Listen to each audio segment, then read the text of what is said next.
ஆடவர் உலகம் வேட்டியில் உதயம். உதயம் வேட்டிகள் ஷர்ட்டுகள்.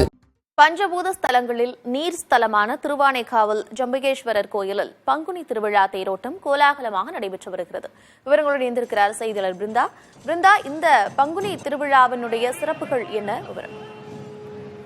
கார்த்திகா, பஞ்சபூத ஸ்தலங்கள்ல நீர் ஸ்தலமாக விளங்கக்கூடிய பிரசித்தி பெற்ற திருச்சி திருவானைக்காவல் ஜம்புகேஸ்வரர் கோவில்ல பங்குனி தேர் திருவிழாவானது கடந்த மார்ச் 17ஆம் தேதி கொடியேற்றத்துடன் தொடங்கியது. தொடர்ந்து சுவாமி பல்வேறு வாகனங்கள்ல எழுந்தருளி பக்தர்களுக்கு அருள்பாலித்தார். சிறப்பு பூஜைகளும் நடைபெற்றது. இதன் முக்கிய நிகழ்வான பங்குனி தேர் திருவிழா இன்று காலை தொடங்கியது.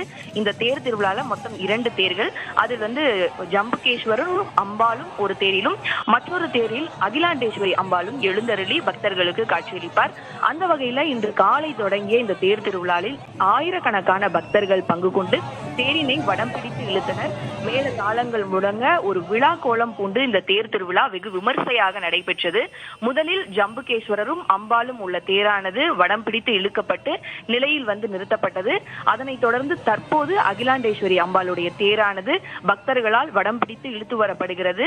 இந்த நிகழ்வுக்காக காவல்துறையினர் பல்வேறு பாதுகாப்பு ஏற்பாடுகளை செய்துள்ளனர்.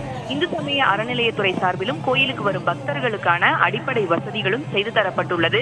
குறிப்பாக இந்த கோவில் சிவன் தண்ணீர்ல இருப்பார். அதனாலதான் இதை பஞ்சபூத ஸ்தலங்கள்ல நீர் ஸ்தலமா சொல்றாங்க.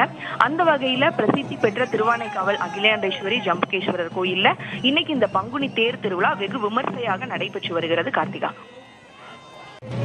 திருச்சி திருவானைக்காவல் ஜம்புகேஸ்வரர் கோயிலினுடைய தேரோட்டம் நடைபெற்று வருகிறது. தேரினை பக்தர்கள் வடம் பிடித்து இழுத்துச் செல்லக்கூடிய அந்த காட்சிகளை நாம் பார்த்துக் கொண்டிருக்கிறோம். விவரங்களை வழங்கியமைக்கு நன்றி.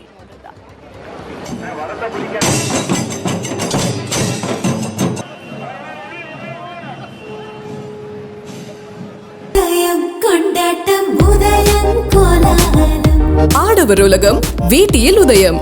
உதயம் வேட்டிகள் ஷர்ட்டுகள்.